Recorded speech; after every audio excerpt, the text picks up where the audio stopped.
Okay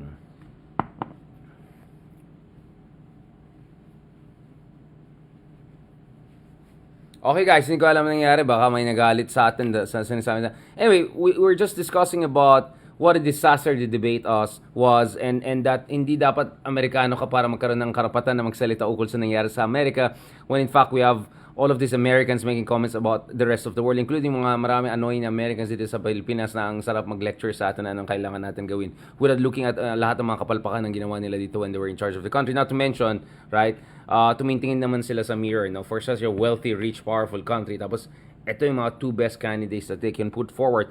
Katulad ng sinabi natin kanina, pag-usapan natin ng mga other things later on itong anunsyo ni Senator Rizzo Hontiveros na hindi magkaroon ng united front with the administration against the Dutertes. Let's talk about that. But before going guys dito sa usapin ng election ng opposition dito sa Pilipinas, let's first talk about this disastrous debate a while ago na the more you think about it, the more you realize how bad it was. Not only for Biden, obviously very, very bad. But also, I mean, really, for US and its position in the world. At ikaw, Precious Suizan, kanina ka pa.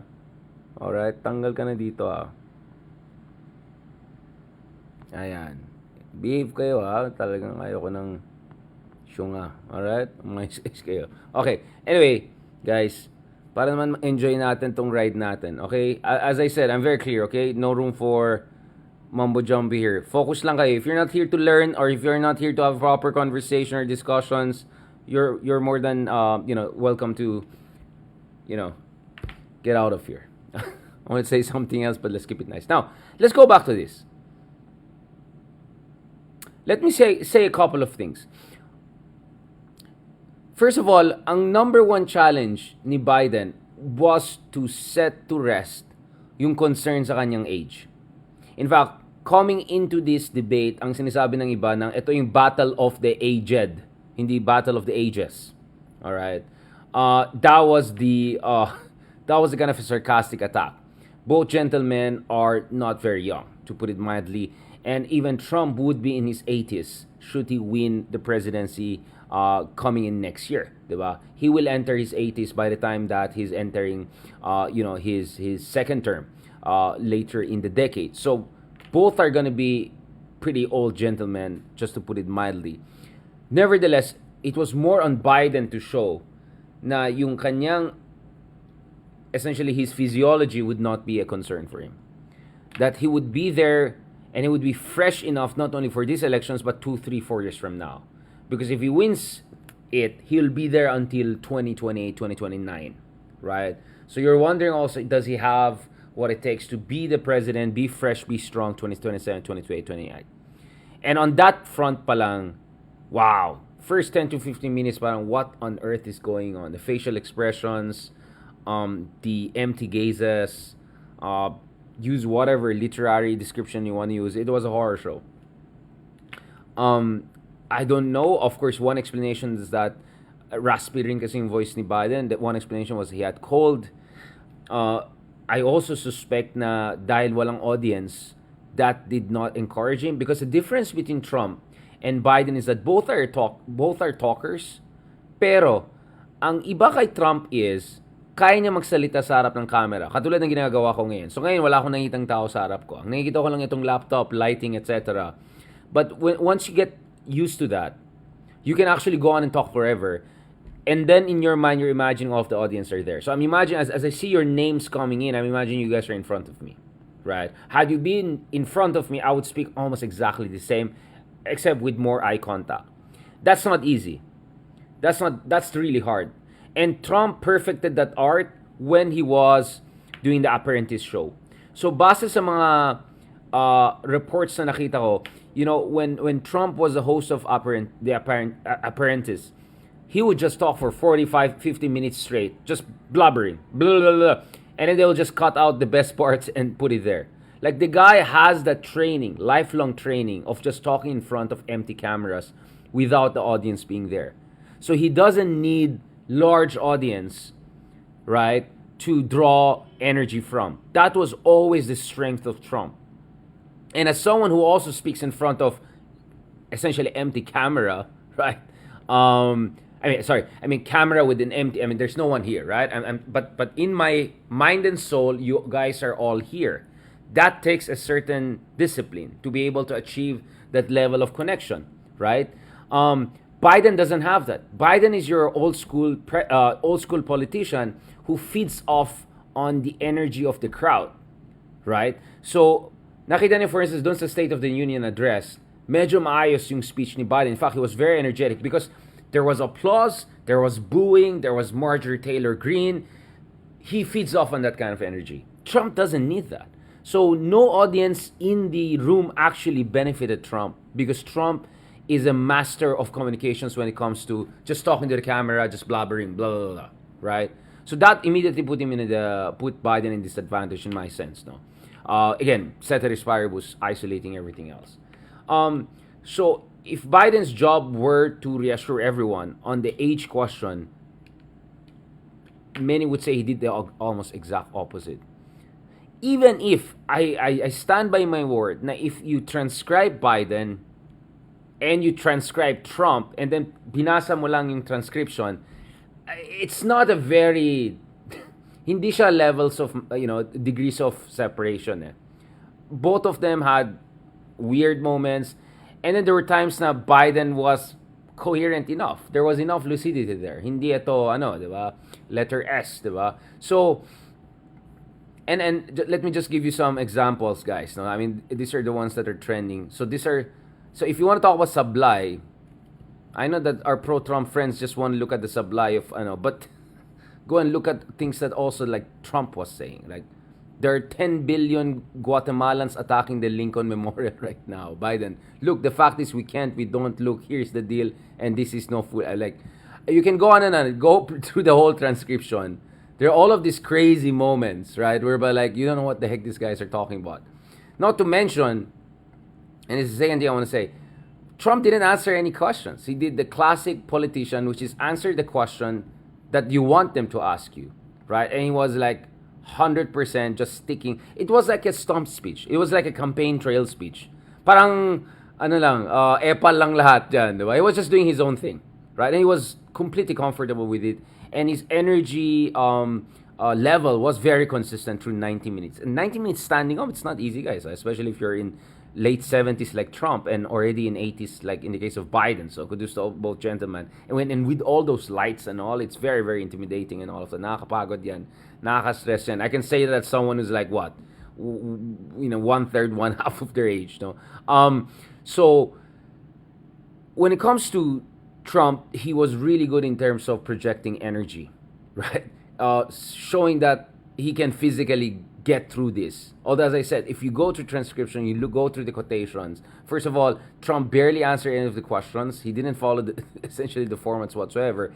And there were also times now he was also quite incoherent and you don't know what the heck he was talking about. Nevertheless, Trump showed far more discipline this time than in the past debates. You would have imagined Trump to go all out against Biden and make fun of him and make noise and all of that. But at times he was almost holding back, right? It's like, I don't know about this guy, So he was much more cool and composed than many would have expected him. So in that sense, he was very disciplined. He was disciplined as much as he was not answering enough the questions. So if you want to take it on a substance level, I don't think Trump had anything substantive enough to reassure you about the quality of his leadership next year. But in terms of impact, in terms of energy, in terms of really making sure that between the two of them, people know who's the more aging between them, I think Trump really was able to achieve what he was looking for. And this brings us to level 3, which is, I think the moderation, or more like absence of moderation, was also a problem here. And this is where I think Trump and the whole MAGA troll army was very effective, because dahil CNN ito, you're talking about hosts who are known as liberal thought leaders and anchors, etc. Parang naging masyado silang diffident masyado silang passive. There was no follow up. We know that there was not going to be any fact checking, but there was also no follow up. But Mr. President, can you answer the question? Walang ganon. Wala. They just allow Trump to just do his own thing, right? So for me, one, the absence of audience really hurt Biden more than Trump. Trump had no problem just talking to the cameras. And then B, I think the moderation was really, really bad, right? They just allowed Trump to just do his own thing, forget about fact checking what Trump was saying. So for all of our MAGA friends out there, please, for a second, I mean, just between us, go and fact check a lot of things Trump was saying, complete ridiculous, preposterous stuff, right? And the guy was just allowed to mumbo jumbo his way through and just get away with it, right? So for me, that's very weak moderation. Ang stance ko naman dito is, if you're a liberal media, you're gonna get bashed anyway. Might as well just do your job, right? Might as well just do your job. And I just thought the moderation was just almost non-existent, if not pathetic, right? They just allowed Trump to do whatever he wanted. So just look at the questions being asked, and then look at how much Trump is answering any of these questions. While Biden answered those questions, not the best answers, and at the same time, wala siyang sagot dun sa mga attacks and very strong assaults, coming from Trump, right? And I would say level 4, optics-wise, it's not just like the energy level, it's also the facial expressions. So look at the facial expressions of Trump whenever nagsasalita yung kabila. Smirk, chill, right? Well, I'm not sure I can say the same thing about the other side. So this is where I think this was a disaster. Of course, for Biden, it was a disaster. It's such a disaster that now the discussion that he should be replaced is gaining strength more than ever. But so far, the most likely person to replace him, or most likely person tipped to replace him, which is Gavin Newsom, the San Francisco nice hair dude guy. Ito ba yung nag-French restaurant nung panahon ng pandemic and all of that? He's very non-committal. Well, actually, obviously, he's categorically saying no. His argument is that you don't judge a president by one speech. You judge the president by his 3.5 years in office. So look at the legislation, look at economic growth, look at etc. Right? So I'm pointing Newsom is very clear. You don't turn your back because of one performance. What kind of party does that? Except yun nga there is still a chance. There's 7 weeks between now and the Democratic Convention, and from everything I'm hearing, it's Gavin Newsom who's being seen as a potential replacement. I mean, if there were to be a replacement, he's the only one I can think about. Now, there are a couple of problems with that because A, Biden just doesn't know how to quit. And if you look at Jill Biden, the first lady, right after yung debate, she was insisting everything was fine and he was doing fine. So I'm sure when he goes home, ini-insist na ni first ladies, hindi, you can just, kapit lang, diba? We'll get through this. And possibly Biden will push for a second debate, right? And then, of course, baka magkaroon ng hung or extremely divided convention because some would say, okay, I have problems with Biden, but I don't want to go for Gavin Newsom. Again, it could be Michelle Obama, could be Kamala Harris. Let's not forget, nandun si Kamala Harris also. So, what I'm saying here, guys, is it is an impossible situation. It is an impossible situation. The only question is, what risk is more worth taking? The risk of pushing ahead with this and seeing Trump cruising to victory in November, knowing that you could have changed it, or change it, bring in Gavin Newsom or someone, that person also loses, sira na rin yung future of Democratic Party, bad trip rin si Biden, sunog din si Biden, and then manalo pa si Trump, right? That will be a double disaster if ever that happens, right? So obviously there's going to be a lot of studies, analytics behind the scenes. Should Biden be replaced by September's Democratic Convention? How will they square off against Trump? And because that's the advantage that the Democrats have over Republicans, right? The Republican Party is now the MAGA party. It's Trump's party. There's no way Trump is going to be replaced. Even if he gets 10 million other convictions between now and November, he's still going to be the Republican candidate. But in the Democratic part, they have some room for maneuver here. And some people are openly discussing yung ginawa ni Lyndon Johnson when his approval ratings went from negative, 40 plus to positive 40 plus, almost 100 points increase when he decided not to run for re-election again, right? Towards the end of his term, kasi he replaced Kennedy, diba? As a vice president. So he could have been the president for almost a decade, but he chose not to. So ang hirap ito. My also reading is that people like Gavin Newsom want to just wait out this cycle kasi sobrang toxic ito. Kasi hindi magpapatalo si Trump eh. Even if matalo siya sa November, let's say kay Gavin Newsom or someone else, he's not gonna accept it. He's gonna raise issues. He's gonna protest. Magulo yan. So I won't also be surprised if some of the younger Democratic candidates, the future presidential boss, want to wait out this cycle and then come in later on. So if ever Newsom comes in, it will be really kind of a DEFCON level 3 kind of scenario. I think definitely we had a DEFCON level 1 a while ago, but the level of discussion inside should be so panicky to justify that. And that means, I think sa lahat ng mga nakita natin mga surveys, talong-talo si Biden dito sa debate. But it remains to be seen ano yung movement pagdating sa voters, especially in swing states. If sobrang malaki yung galaw ng support for Trump sa swing states, then I think there will be a very strong argument. But if the movement is very minimal and it's just like shouting and panicking and hand-wringing among Democrats, I'm sure ang gagawin nilang Biden team is give us one more chance, one more debate, and let's go for it. Except, I'm not sure if Trump will agree to another debate. Because if you're Trump right now, it's like, I'm going to take the win. Why should I go through the trouble again? I'm just going to bash this guy and regurgitate, right, everything that went wrong for Biden in that debate. So, wow, this is crazy, guys. This is really crazy, guys. This is absolutely crazy, guys. I really have no idea what's gonna happen here. And again, yes, di tayo Amerikano, but let's be honest, guys. The winner of the debate today was not Trump, was not obviously Biden. It was Putin. It was Xi Jinping. It was anyone who's the enemy of the United States. And I would say, even on a more fundamental level, what happened tonight was such a disaster that it's an indictment of democracy. Not only American democracy, but democracy. I mean, if you're Xi Jinping, the Communist Party of China today, or you're Kremlin today, or one of those authoritarian regimes in the Middle East today, and who doesn't happen to like the US or like Biden, they're going to have a fist on this, right? And they're going to say, look at what a mess a democracy is. A country as big as America, because politics is so about money and popularity and clown show and all of that. This is the best tool that they could put forward.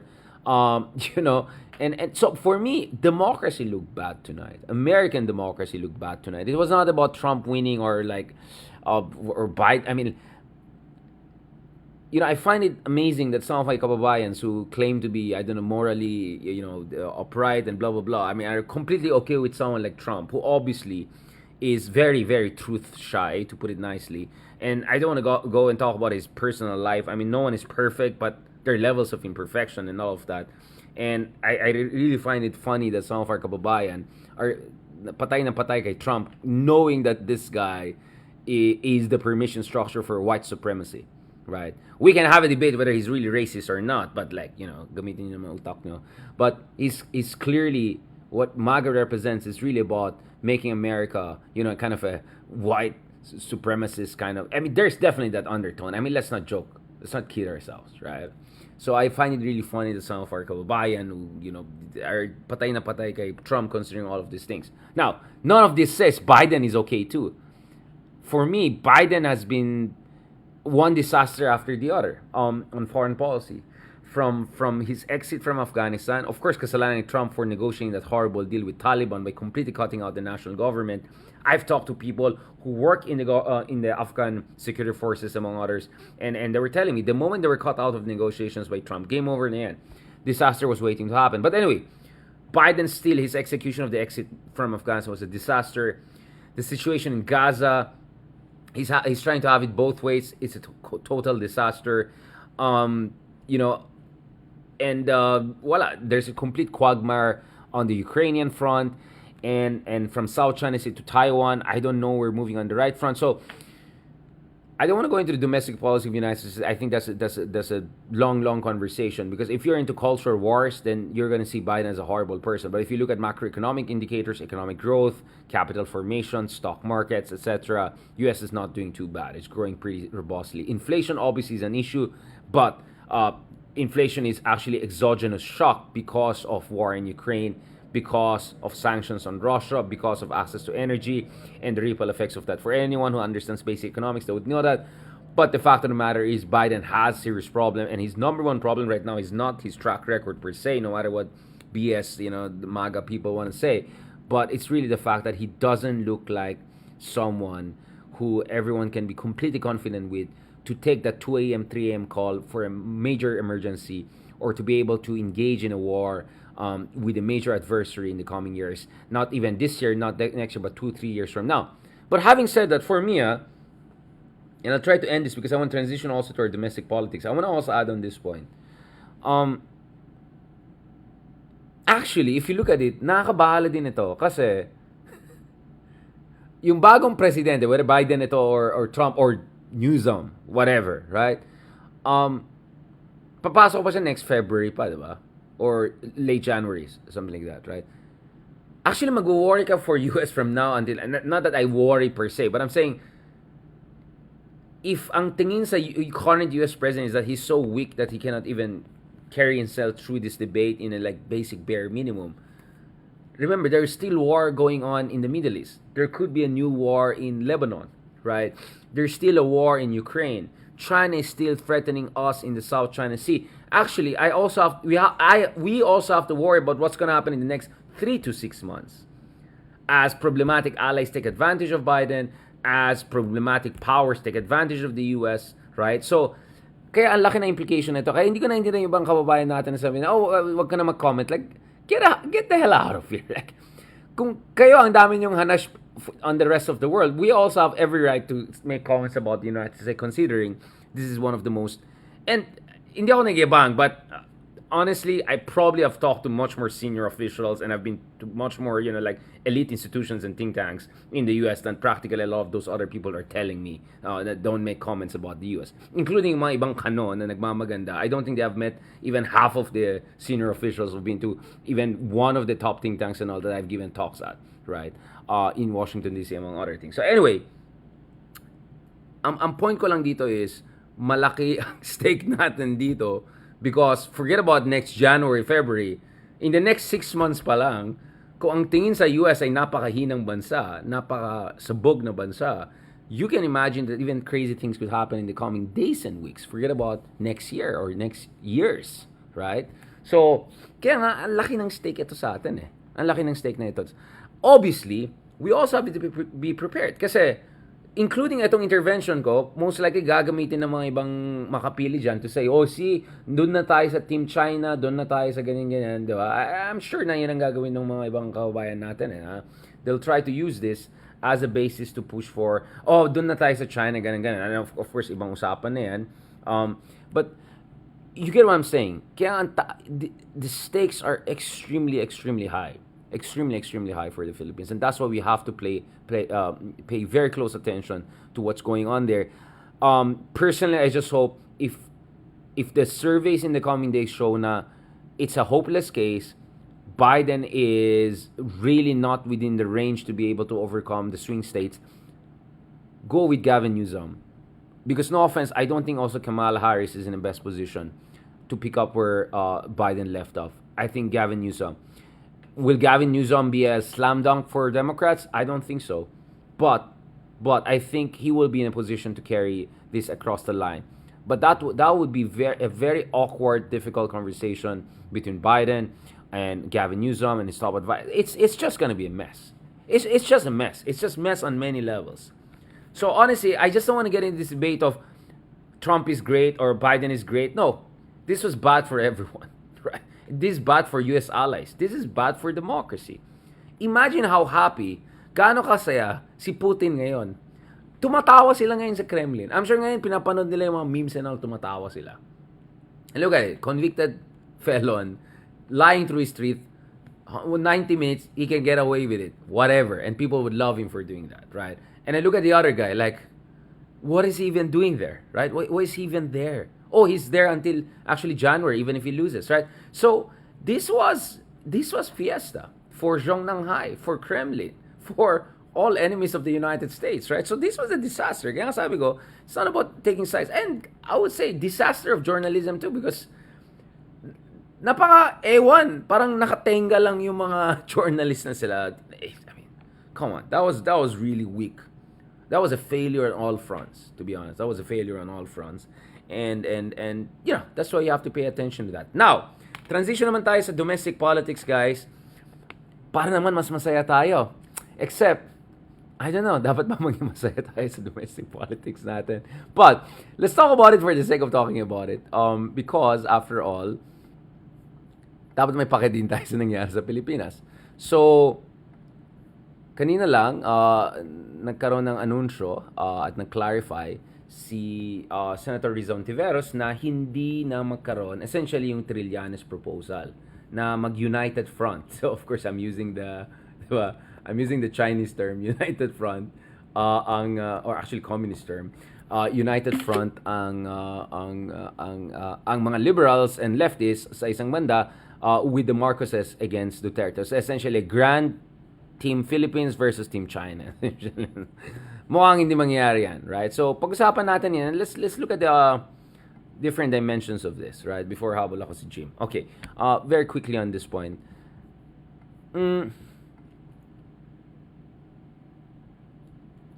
So, ayon kay Senator Rizon Tiveros, hindi pwede itong proposed team-up between Liberal Party and opposition at ang administration dahil sa quote-unquote unresolved issues. So kung maalala nyo, si former Senator Trillanes, including on this show, multiple times, sought the formation of a unity ticket. Yung tinawag ko ng Grand Coalition, right? To go against Team Duterte, to crush the Duterte forces. So, but ayon kay Hontiveros, I understand where former Senator Sonny Trillanes is coming from, bagamat mahalaga mapigilan yung pagbalik sa ganap na kapangyarihan ng mga Duterte, at the same time may mga unresolved issue talaga sa kasaysayan ng mga human rights violation at plunder nung panahon ng martial law dictatorship, right? Referring to the horrible things that happened during the Marcos dictatorship and the constant refusal of the Marcoses to come to terms with that, including just recognizing the basic facts of the case, right? So, kaya ayon kay Hontiveros, she has been really working on forging an alliance for 2025 for the past 2 years. Please take it as nagbobuo ng sariling offer ng opposition sa ating mga mamamayan, distinct pa from that of the administration. So in short, Riza is saying that effectively you'll have two oppositions here.